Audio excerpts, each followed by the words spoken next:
Let's move on to the comments. Chandler.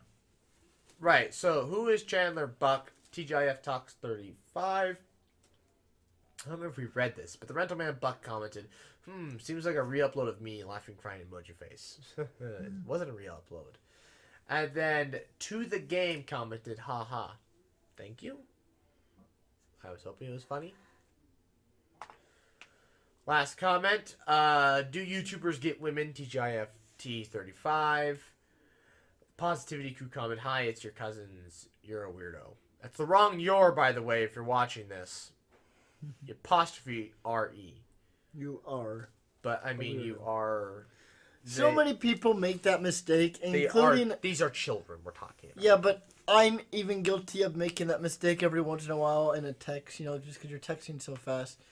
And I just kind of learned to get over it, because I make it myself. You're sending a text, Like you say Barry instead of Brary. I'm getting better. Right. Sometimes I intentionally say Barry just to piss you off. Yeah, I know. But the majority of the time, whenever I know I'm going to be saying the word library, I catch myself before I say it. I say, all right, library. Because you got on me so many times about that. But no, as far as the your and, you are. Use the right there? Oh, yeah, I always use right there.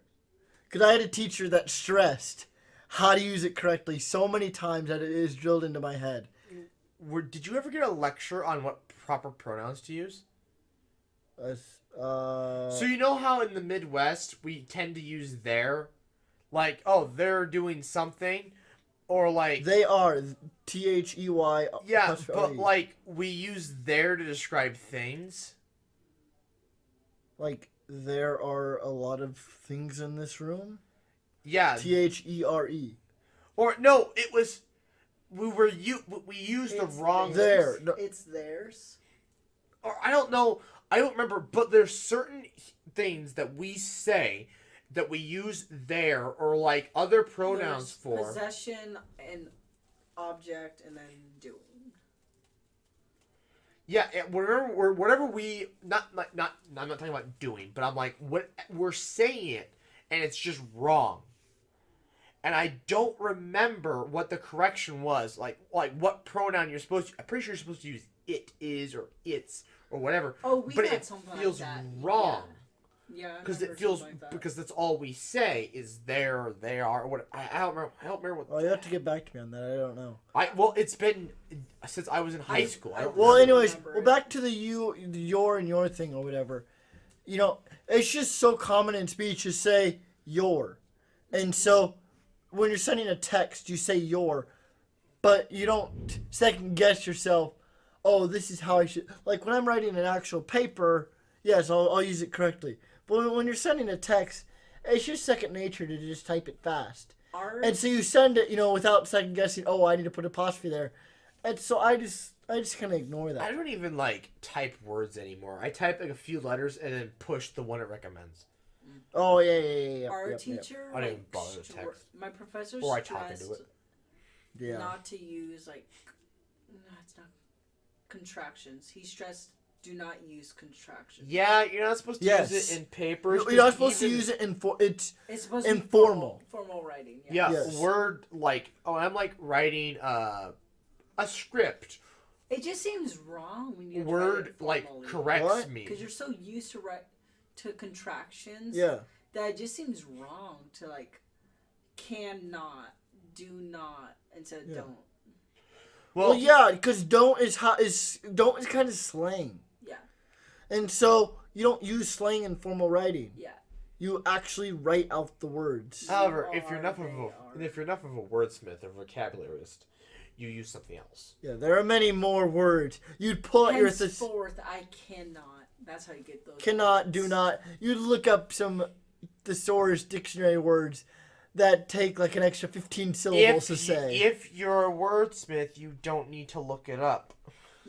If you have a good enough vocabulary. I have a physics professor that is like that, and he talks like that too. He talks like a thesaurus too. I'll write like a thesaurus, but I don't tend to talk like it unless I'm trying to flex on somebody. Yeah. If I'm like trying to really flaunder my intelligence and I'm just kind of on a roll with big words, I'll say something and they're like, "The hell?" And I'm like, "Yeah." And then and somebody's like, "Oh, just because you can say big words and you know how to use them doesn't mean you're smart." I'm like, "Sure it does." Because, I mean, you have your active vocabulary and your passive vocabulary. I mean, our passive vocabulary, for an average college student, I think is like 50,000 words, which is like all the words that you know, that you can recognize in paper and but speech. your active ones. Your active is about 10 to 15. I remember. Which is actually, if you think about it, this is 10 to 15. These are all the words that you'd normally use in your speech to achieve fluency, which means that if you want to achieve fluency in a language, to achieve like a native level fluency, 10,000 words and you're there. At the first 1,000, 2,000 words of the most commonly frequently used words, you're like 85 to 90% fluent in that language, which is crazy. Unless you go to Menards to buy something, and then so obviously your word frequency list will change based off the circumstances you're in. You're describing it using the words you were trained to use because the proper words, and then translator's like, I don't know the word for that, and I don't think they know the word for that. And I'm like, this is the problem, though, isn't it? So you're just like hinge. It's just like they're like hinge. I'm like, yes. What hinge. connects a door to a wall? I don't know what they say in Spanish, the translator, but I'm assuming something like that. Yeah. They describe it. Yes. And then maybe they know a word for it. Yes. And then he. That's back. basically how to get by in Spain. It was rough. It's rough, the translators, because like. When I was in Spain, my vocabulary was so bad that, and since my host mom spoke very little English, I was describing a lot of stuff. Until she could finally be like, okay, this is the word you need to learn. And so I learned quite a few words when I was there. But, it was a lot of describing stuff. So, when I was in 9th grade, we learned about Shakespeare. Yeah. And he talked about how his active vocabulary was much larger than most people at the time. Yeah. And it would be more equate to what today... It'd still be pretty impressive it'd still be kind of impressive for today's vocabulary. So I asked him, what do you think about my vocabulary? He's like, I'd say yours is on par with Shakespeare. You tend to have a much better vocabulary than most of the people here. Did you ask that to who? My 9th grade English teacher. Oh, really? Yeah, he said, you have a better vocabulary than most of the people here. Most people at Raymond Central. He just said most people in general.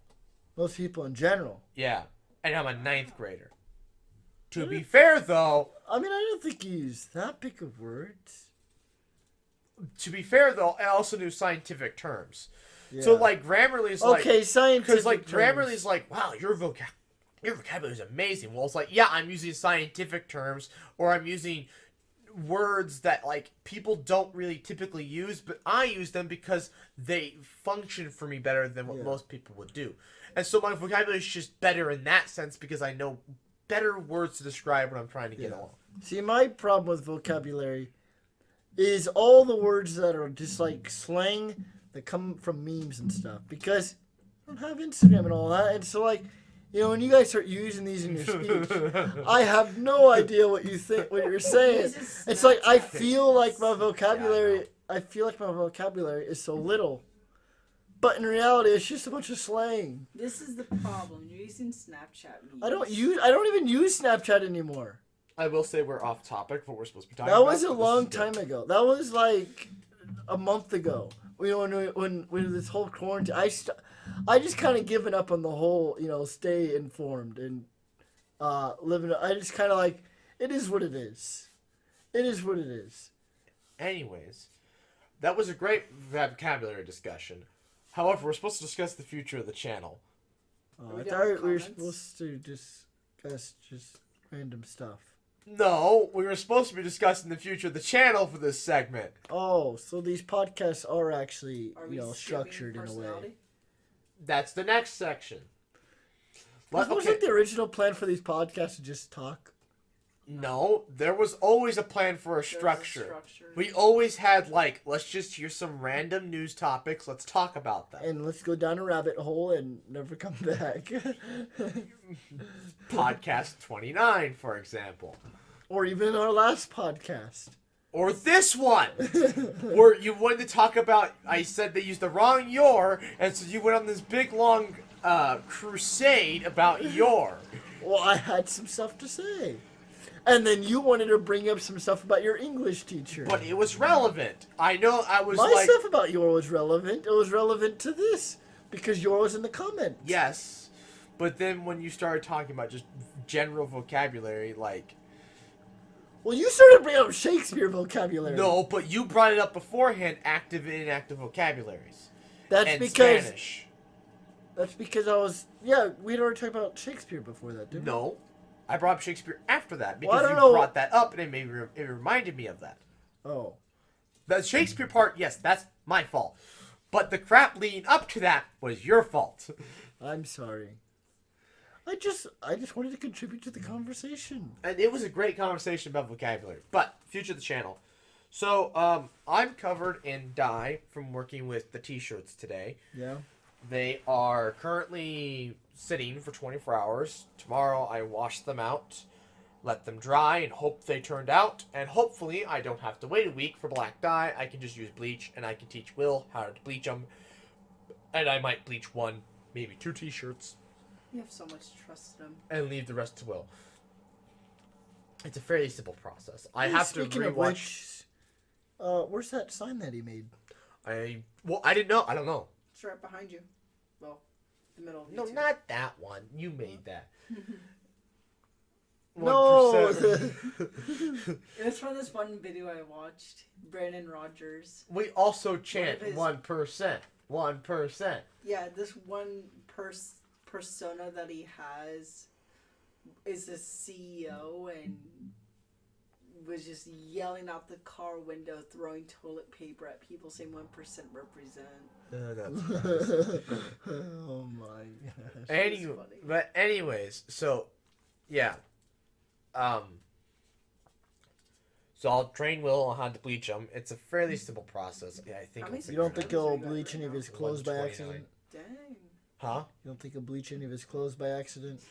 I He might mean, bleach his I skin. Yeah, do you did. think- I did all this without a t-shirt Do you on. think he'll bleach his skin? He'll come back and he'll have like... I do all this Spots. with gloves, and I did all of it Professor, I with. actually dropped the bleach all over me. Well, Professor, we had a minor incident inside the house. to be fair, Oh, goodness. I do it without a t-shirt, and I wear gloves. Professor, we need some new carpet. You were wearing gloves, but you weren't wearing a t-shirt. Yeah. He'll be like, Professor, how do you get bleach out of the Well, carpet? no, because Oh, okay, no. okay, if it gets because like if it gets onto my skin here, that's not a big deal. But if it's covering my hands, I really don't want my hands covered in dye all the time. He'll be like, Professor, can we get a bleach stain out of the couch cushion? No. I Anyways, think Mom will kill me. if you got bleach on the couch, yeah, probably. Anyways, No, Will's mom. yeah, they're brand new couches. So it's not a good idea. Again, he won't be over there, and I trust him enough to get the job dwn. Because it's a Wow. fairly complicated. It's not that complicated, and there's a lot of right setup. here, folks. He Oh, trusts come me. on! It's spraying bleach and then immediately dumping the t-shirt in cold water. It's literally. You trusted him to be calm and not whack the microphone. No, I didn't. You had trust that he wouldn't. I didn't know you was gonna pick up the damn stick. I didn't know you were gonna pick up the damn stick.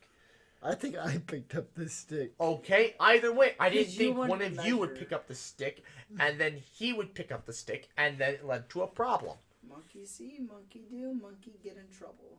Well, anyways. Well, that So, monkey will no longer be in this cage. we've now finally finished our chemistry videos. Yay. For now, Officially. anyways. Oh, goodness. All of them? Or is it going to be I still want to do reactions and phases of matter, but those Are will you be gonna a take while break? away. From chemistry? Yeah. Yeah, the next video is the quiz bowl. Quiz bowl. Oh yeah, we're gonna have like a quiz bowl. So I Like, have like to. geography or like basic science. So and I have professor. to come Wait. up with a bunch of Are questions we and how gonna to have structure. Wait, Are we hold gonna have up. Dr. Sheep trivia? I don't know. I have to figure again. I have to figure this out. I have 2 weeks to write this. Wait, hold up. Is it just between myself and Kyle, or are you also gonna partake? He'll probably be the host. I'll be hosting. Oh, because I was thinking, what if we all we got a set of questions. But I'm writing the questions. He's writing the question. So no, I was thinking we all three of us wrote questions. We put them in a bowl and then we draw them out.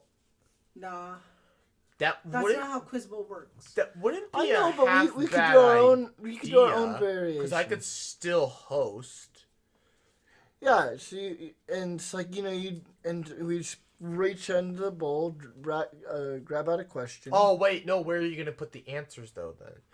Then, because if there's an answer sheet, I'm looking at the answer sheet. Well, then I'm gonna know the answer because you have to number them and then they'd be corresponding with the number in the answer sheet, and I'd be seeing the answers. I think it's just better if we just do host and then. I mean, I could figure out some way to make it work online. I think we should just do a quiz bowl. I'll just I come up prefer with a the bunch quiz of bowl. questions Because I and mean, categories, and we'll do that. We'll play like I Jeopardy. prefer do quiz bowl version. Just a bunch of questions, and you guys just have to answer them. I think you should do like history, general geography, basic science, and then fun fact trivia. I'll figure out something. Or I don't know. something like that. This is quite a bit. It's like writing a script isn't hard because I do the research. It's not but bad. are we allowed to? Can you give us like the categories ahead of time? Well, yeah. Depends how. That way I can Like go read a couple encyclopedias Like the before we subject. play. You're concerned. Like, hell knows where Doc's pulling stuff from this. Like, I need to go read a couple encyclopedias Why don't you before just I. read his search history? What? Read his search history. I don't for think what I want to questions- read all his search for history. what questions he's looking for. again, you don't know where I'm getting these from. There's a lot of knowledge up here that you'd be surprised what people do and don't know. For all I know, he could be pulling these from the depths of hell. And Who is the Greek goddess of chaos? Aries. No. At first I thought he got it, but no. I don't know. Ares is the god of war. The goddess of chaos is Eris. Oh, you're close. I was close. I thought you did you said it and it was like, wait, was that an A that you started out with or was that an E? To be fair, though, Greek mythology isn't really too useful. The only useful thing about Greek mythology is the English aspect You know and the what you do? story writing aspect. Here's a Otherwise, subject it's, matter. no, useless. Greek philosopher says. Ooh. Oh, okay. Well, I will have to say though, Fool these are that I fun. am. The fool. Everybody, that I if you am. don't get that one, I'll be disappointed. So I think I'll have to do Diogenes or something like that. Diogenes. Diogenes. So I think this will have to be multiple choice. I think that'll be a fair bet to do. Multiple choice. Multiple What, choice. 3 answers? Well, like 3 or 4 3 answers. or 4 answers. Especially because if it's like a quote or something, Yes, definitely. it's not fair to you guys obviously don't know every Greek philosopher, Yeah. and so if I quote a Greek philosopher that's not Diogenes, That's you're like, that's oh, not fair. jeez. Yeah. So obviously, Definitely. I'm going to want to. For some of the I'm harder. going to become smarter out of this. I think it'll be fun. That's all I see here. I'm going to become smarter, and I can show off my intellect and make you all feel inferior to me. Yeah, I'm going to have fun. Okay. I like I'm going to put my suit coat on for this. Are they all gonna be? You're not gonna make them all multiple choice, are you? Probably I just feel like the hard I feel like some of them Maybe like a true or false, and then maybe like the final one could be like a short answer. short An answers. essay question. I need a 1-page essay on, I don't know, economics. No, but I feel like Ooh! No. Yes, I could throw some econ questions in there. I'll make you guys sweat. No. I My feel- econ no. teacher wasn't even available when I took econ. I feel like some of these geography, history questions, some of them you should definitely just give it to straight answer, because if you have to if you have to look for fake answers, to try to throw us off or whatever, it kind of just at some point, the real answer is just gonna stick out like a sore thumb if you give multiple Like, choice. Something- Okay, the capital of Montana. So you have. Helena. I know. I was gonna say though, but you have a list of capitals to pick from. Frankfurt. That's Kentucky. Yes. I was thinking of Connecticut. Something Hart. Hartford. Hartford. No, yes. Yes, Hartford, Connecticut. Yeah. You see, you have Hartford, Frankfurt. Montpelier.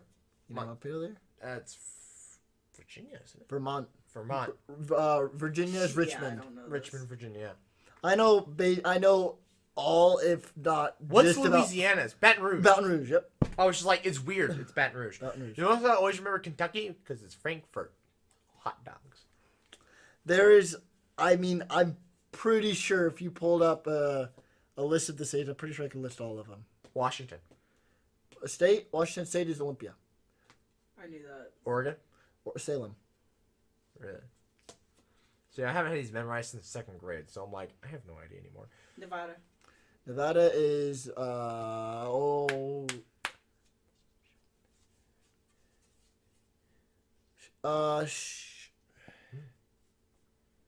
don't know. it's Well, to reference the Animaniacs here, because they'll know. damn, is this? Hang on. Carson City. Yes, Carson City, Carson Nevada. City. Yes, Carson yep, City. Yep. See, like, I don't know them, but I can remember them. So, like, if you say them and, like, you give the state, I'm like, yes, that's correct. I know it's correct, but I You don't have the remember. recent. So there's recognition, and then there's recall. What we're doing right now is recall. When you have multiple choice, that's recognition. But I don't even have multiple choice here. It tests different memories, and so I know. But what I'm saying though is, there's two types of memory. You have a recall and you have recognition. So when someone says something like, I know that's right because you recognize what I said, you know it's right. Recall is when it's really ingrained in the dendrites and when it's really stored in your mind. When you can recall. Which explains why I've become cynical about the modern American education system, because I realized that what skill is it useful to memorize and regurgitate? That's not a useful skill. What good does that do in a job? Einstein, I think there's a quote by Einstein that said, "I never bother to memorize anything I can look up." And because my best score from last semester was a class I never had a test in. It was all projects, all assignments. Yeah. We were supposed to have a cumulative final. I would have passed. English class was not that hard. But I mean, she tried to make it hard, but she failed. To be fair, though, I sat there and was bored out of my mind. And she's like, how do you know all this? I'm like, I've taken, I don't know how many law classes at this point, so all your environmental stuff is trivial at this point in my mind. And I'm also going to be a senior, and I'm studying agricultural economics.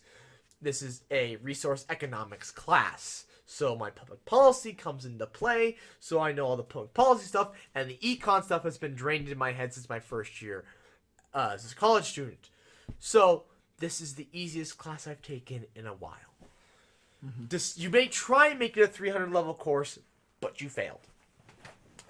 But there were no tests. I could look anything up, or I knew the answer. I didn't have to memorize anything. But every other class there were tests and I had to memorize things, bombed them. I didn't bother. I can't be bothered to study for tests anymore. I might have to next semester just so I can just so I make sure that I pass. Yeah. So I don't go another semester, because now it's really starting to matter. But it's like, at some point, what good is it for somebody to memorize and regurgitate? To flex. No, because they knowledge dump. All the smart people in my class, they immediately knowledge dumped after the test.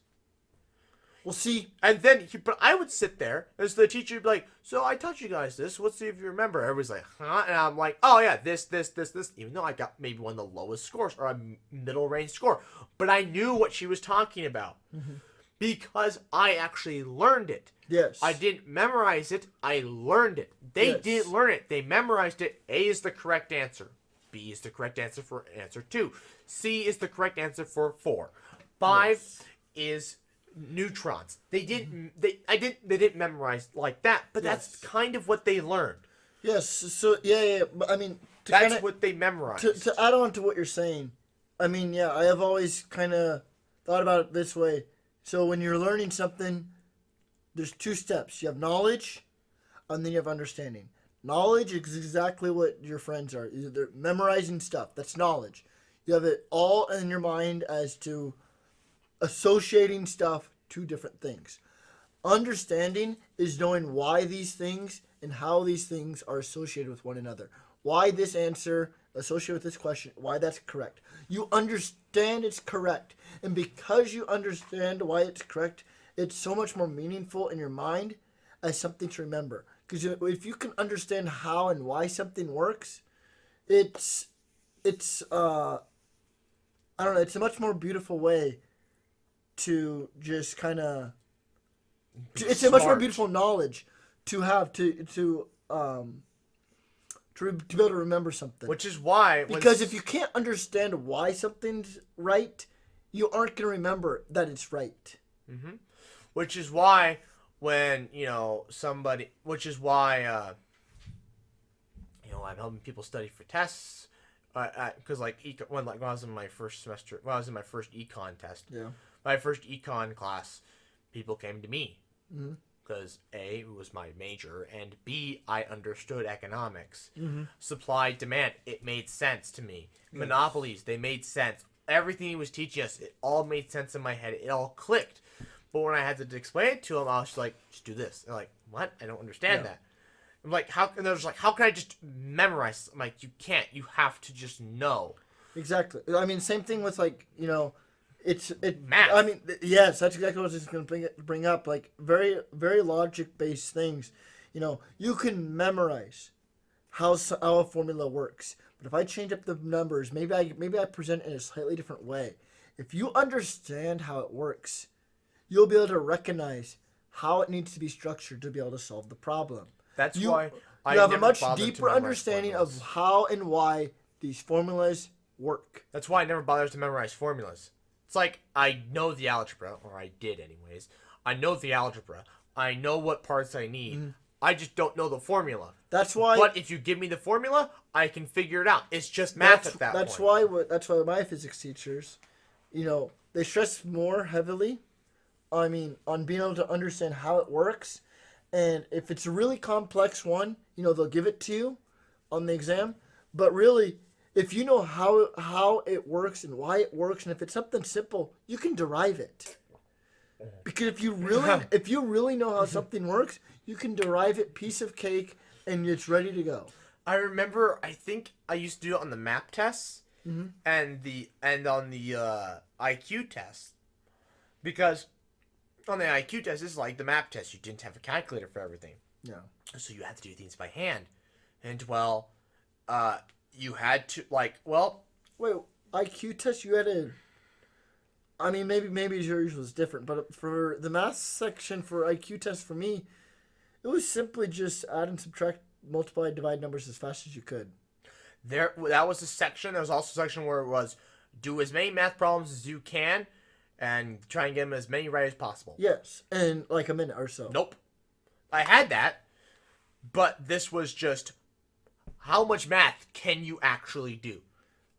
Oh, really? Yeah. And so it went all the way to what, calc or whatever? Or? Well, I don't know. I didn't flip through the book. Oh. I got to a it took us, which is why it took us all day. It's supposed to take only in the morning. It took us all day because I was methodical and I thought through every single one. He's like, I've never had a student who, what they attempted and what they did, they got them right. I didn't miss a single math question I attempted. Not a single one. And actually, the last one I didn't do was a factorial one because I told him, listen, I don't remember how the cancellations work out specifically, so I'm going to have to do this by hand, and we're going to be here all afternoon. I know how to do it, but we're going to be here all afternoon. So he's like, fair enough. Fair enough. Was this the test where that one girl who's like has the perfection is like, No. it's not fair. He shouldn't have No. gone. No, that No. was advanced algebra. That's another story. That was where... That's one of my favorite stories. That's gonna be one of my favorite ones for a long time. You I think we've already finished- said that on the What was it? podcast before. I finished last. You finished last and you got 100%. I got 100%, highest anybody in the entire class has gotten. That one and the other one. Yeah. And she was so And she mad. was a perfectionist, like hardcore Yeah, perfectionist. and I just I didn't nonchalant go through the test because it took me almost the entire allotted time. Yeah. But I mean, yeah, I just nonchalantly turned it in. Didn't the really teacher's care. all like, be quiet. There's still a test out, and everyone's all like, Who? And I'm sitting back in the corner. I'm like, shut up! they're all like, I'm like, they're all like, this person, hurry up, and they're like talking to you. They never did that because the people that sat around me were more respectful than that. It was the people on the other side of the room Yeah. that were screaming and yelling or Look whatever. at the room. You're like, people on the other side of the room. Which, You're like in a big although, old gym. no, but I mean, it just also goes to show that everybody had a quiet environment for their test. My test ended up being loud, and I got 100%. Mm-hmm. Proves who understands the material better. Yeah. As the last time I was able to understand algebra that well. I will never understand it that well ever again. I'm actually contemplating when Will gets into high school, having him send me his algebra homework and notes so that I can relearn algebra. Oh my gosh. Because I miss having that skill. Algebra is a very useful skill, and I miss being able to do it, that more complicated algebra. What parts of algebra do you feel like you're lacking? Like Just the logs cancellation or rules. Cancellation rules? And like the specific situations and stuff. And like just sometimes when you're adding, subtracting things across and how that works sometimes. And specific nuances within orders of operations. PEMDAS. Well, I know, but like sometimes it gets really nuanced, especially in economics sometimes. Where it's like, this can be in the parentheses, this can't be. And I miss being able to just know that. I see. Because it's like, it's funny. The professor will sit there and he's like, okay, so do the partial derivative. I'll do the partial derivative. All right. And it's like, and then he'll be like, all right, now just do it. And I'm like, I don't remember how to cancel these. Mm-hmm. And he's like, you just did the calculus, but you don't know how to do this? I'm like, yeah. Everybody's like, you get the calculus, but you don't get... I'm like, it's a derivative. Come on. If you don't know how to do a derivative after like a semester of calc, you have a problem. Those are so I mean, fun. to be honest, Basic derivatives, yeah. you can learn how to do a derivative without understanding what the derivative is. Yeah. Yeah. The power rule Although, is so in easy. economics, you need to know what a derivative is because of you're working with curves, and so finding the subtangent line is actually something important. It's an actual important concept in economics. I mean, do you guys do a lot of linearization though? Describe linearization. It's when you can approximate the tangent line with a secant line. I did not like that. No, we never did secant lines. I did not like linearization. At least not in the at least not in It's the classes I've been in. approximation. I mean, it's like a real world example because I do. I mean, remember that. because I mean, to be honest, like you Calc. can never know exactly, where something is, so you can approximate it. Funny because economics is all assumptions. So doing tangent lines, but however, because of the way the formulas work, because of the definitions of what you're trying to find, a tangent line is necessary. Because you have to know the slope for an assortment of other calculations. I don't know the specific ones because again I'm not the world's greatest econ student.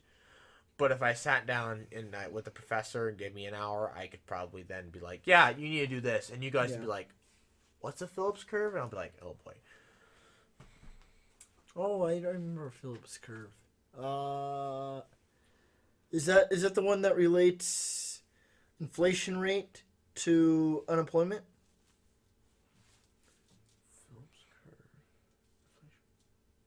I remember learning about that. Possibly. I believe so. I forget. You might be correct there. Is it correct? Yeah, it's time to move on. Yeah, I think so, actually. That might be correct. Really? I'm pretty sure that's correct. I do It's a remember something. macroeconomics thing. I don't know. I wasn't the greatest. I'm not the greatest economics student, all right? I know the basics, and it gets me through.